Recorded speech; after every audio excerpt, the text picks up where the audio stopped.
Assalamualaikum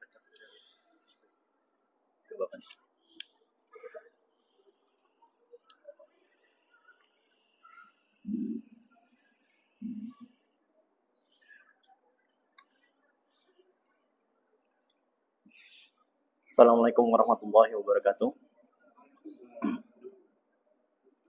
Bismillahirrahmanirrahim. Alhamdulillahillazi an'amana kullan ni'am. Wa usalli wa sallimu ala sayyidil anam Sayyidina Muhammadin wa ala alihi wa sahbihi ajma'in. Wa ba'd. Rabbi shrah li sadri wa yassir li amri wa hlul 'uqdatam min lisani yafqahu qawli. Pada suatu hari di kota Mekah dikala sedang terik-teriknya, Umar bin Khattab yang pada saat itu masih belum memeluk Islam pada masa jahiliyahnya, sedang berjalan dengan muka yang murka, dengan muka yang merah, menghunuskan pedangnya. Banyak orang yang melihatnya, tapi tidak mampu menegurnya. Karena ketika ia menegurnya, sudah pasti kepalanya akan terpotong.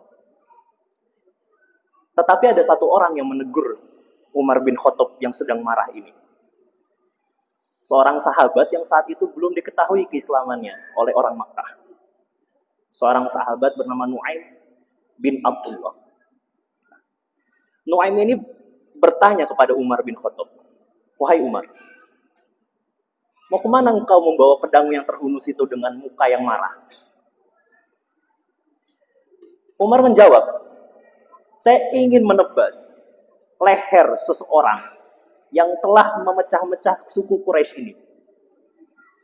Pada saat itu, Islam itu menjadi pemecah bagi kacamata orang-orang musyrik pada masa itu. Karena datang membebaskan para budak, Islam datang membawa kesetaraan, Islam datang membawa hal yang tidak ada pada masa sebelumnya, sehingga banyak orang datang kepada Nabi Muhammad, mengikutinya. Dan akhirnya terjadi konflik sosial di sana. Hal inilah yang ingin ditebas oleh Umar bin Khattab pada masa itu, dengan otak jahiliyahnya. Tetapi Nu'aim itu berkata, "Apa kau tidak punya malu?" katanya. Loh, saya ingin Umar bin Khattab dalam otaknya itu memegang kebenaran dengan pedangnya itu. Tetapi dibilang oleh Nu'aim, "Apa kau tidak punya malu? Kau ingin menebas seseorang yang kau bilang itu adalah orang yang memecah-mecah suku Quraisy. Tetapi keluargamu itu pengikutnya. Ada salah satu keluargamu yang mengikutinya. Kenapa kau tidak bereskan dulu urusan keluargamu ini sebelum kau membunuh orang lain daripada keluarga yang lain?" Karena bagi orang Arab, darah keluarga itu adalah suatu hal yang paling mulia. Darah itu adalah hal yang harus dibalaskan dendamnya bagi mereka. Maka dari itu Umar bin Khattab bertanya, "Memang siapa darah saya, daging saya, saudara saya yang mengikuti Muhammad ini?" Dijawablah, "Adikmu sendiri. Adikmu yang Fatimah itu adalah seorang pengikut bersama suaminya." Terkagetlah Umar bin Khattab mendengar kabar ini. Sebuah kabar yang ia tidak ketahui sendiri. Yang bahwasannya ia membawa pedang untuk menebas perpecahan. Tetapi keluarganya sendiri ada perpecahan itu sendiri. Asalnya ia ingin ke tempatnya Muhammad dan sahabatnya ini. Akhirnya dia berpindah arah, memutar balik ke rumah adiknya Fatimah. Ketika sampai ke depan pintunya Fatimah itu, Fatimah bin Khattab ini, digedornya pintu itu.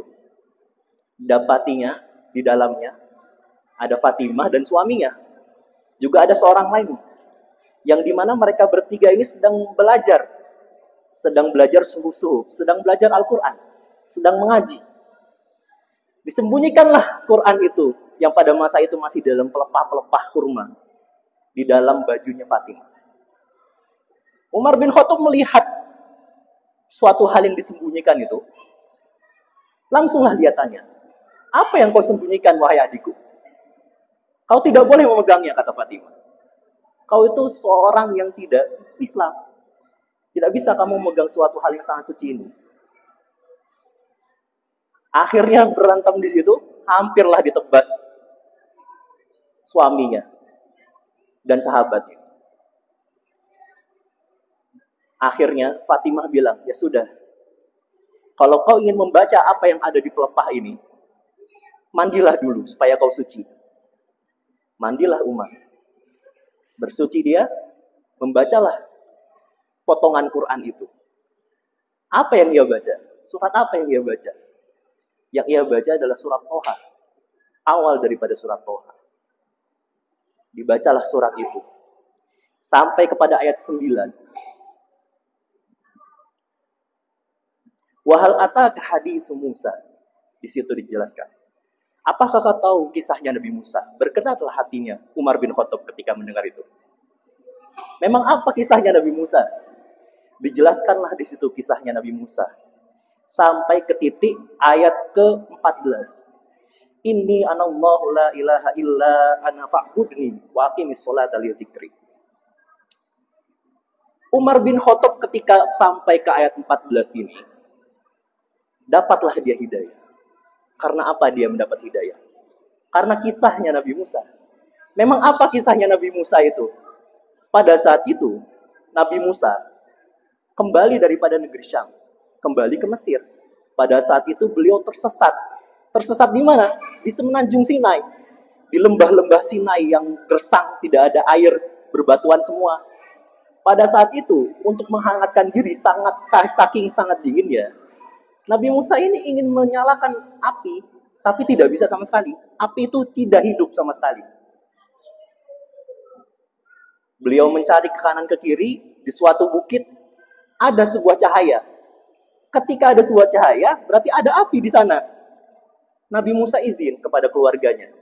Izinkan saya pergi ke bukit ini, untuk apa? Untuk mencari sebuah api, untuk kita supaya bisa makan dan menghangatkan diri.